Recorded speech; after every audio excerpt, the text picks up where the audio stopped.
over the last 3 years, we've been working on what we now call inside-out inclusion, which is how to create the internal cultures, behaviours, structures and processes that allow for inclusivity to thrive within any group of people, organisations. And how do you take that outside? So how do you market that, communicate that in a way that both resonates for the people working anywhere, but also for wider society?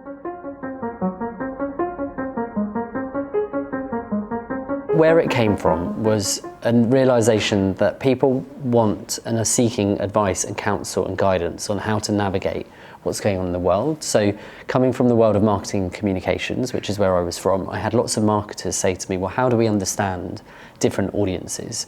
And they would use catch-all terms. So how do we understand the LGBT audience? How do we understand the BAME audience? And we can talk about language and those terms as we go. And what I was grappling with was, well, where do you go for those sorts of answers? Not just because they're humanly the right thing to do, but because there's opportunity in that.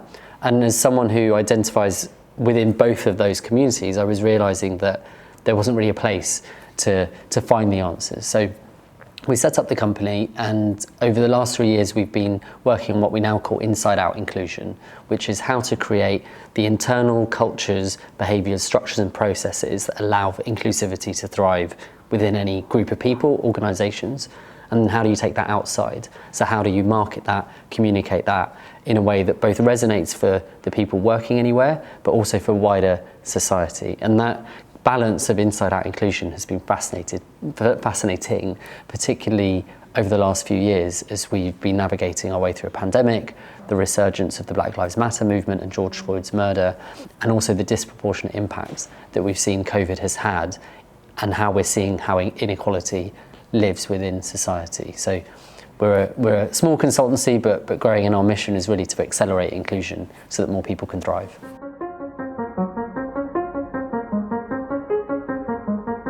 Often companies ask us to do an audit, so assess where we're at right now, help us orientate around some of the big challenges that we're facing.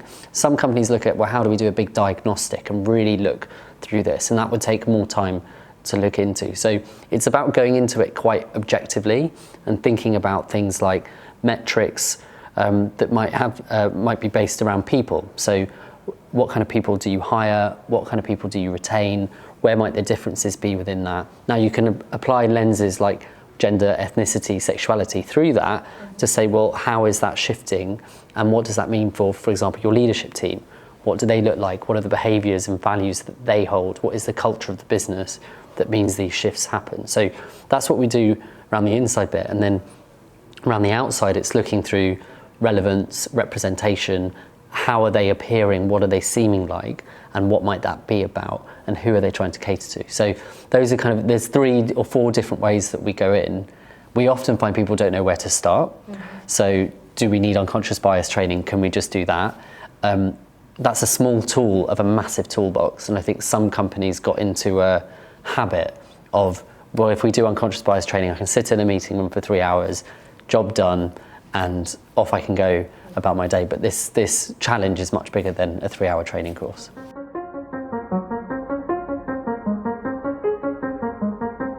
So if I look at it through the lens of organisations and what sort of skill sets do people need in an organisation, I'll start there because that's the focus of what we do at The Unmistakables. A lot of it is about listening. So I think for leaders today who might have walked into an office, needed to project a sense of calm, a sense of leadership, a sense of status, it's a reframe to think, I need to listen now to what people want, what people need, how we make decisions, provide a North Star, but not so much in the way that you're coercing or maybe pulling people as you were before, because some of that could have been pulled through your own stereotypes or your own worldview. If I go into why I think that is, I think because the last 18 months, for anyone working in a white-collar job, they've seen into the homes of their colleagues. They've talked about, where do you live? What do you do?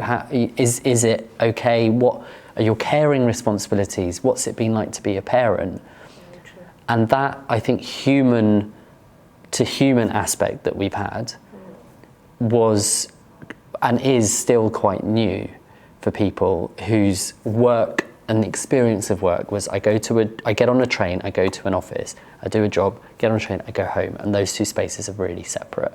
So you've got that as I think a psychological force happening.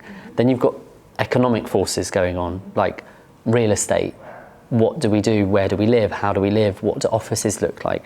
And all of those are kind of working through together. So if I had to look at skills, I think it's certainly around listening, which I imagine mediators are excellent at anyway. I think it's adaptability and not having fixed views of how something is going to pan out.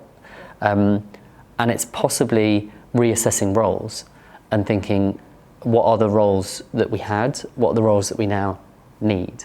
And then who are the agents who are going to fulfill them?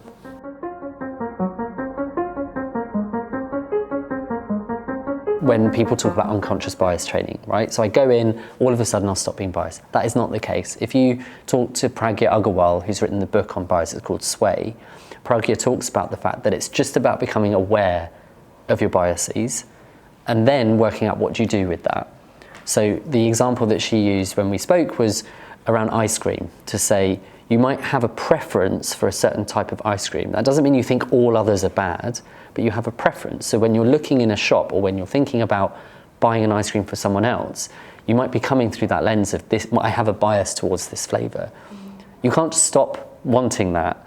You can become aware of it and then know, well, what do you do about that? How does that inform your judgment? How does that inform your recommendations, the way you live, the way you see the world, the way you see other people? I don't think there's a utopia or a nirvana where we just get to, we see everybody as equal, because if we could have got there, we would have done over the last however many hundreds of years.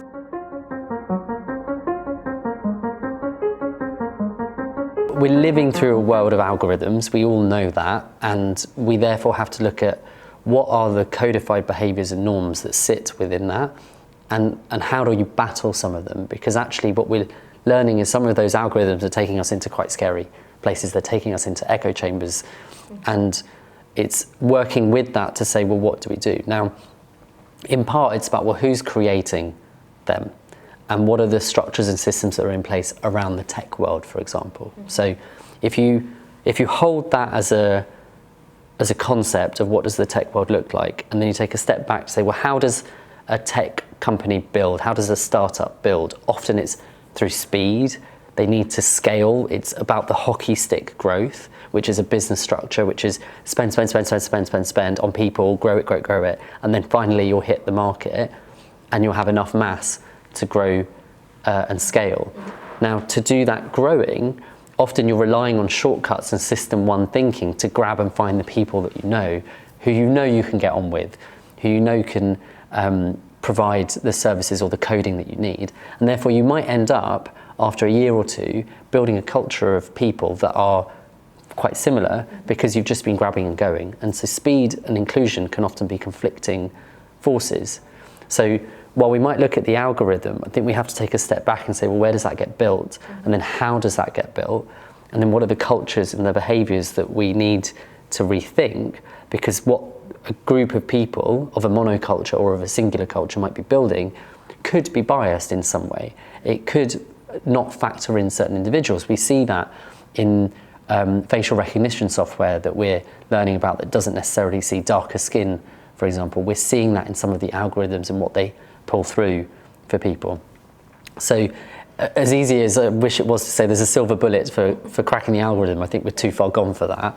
But we have to just explore the structures and then question them and think, well, what's the world we want and how do we build that?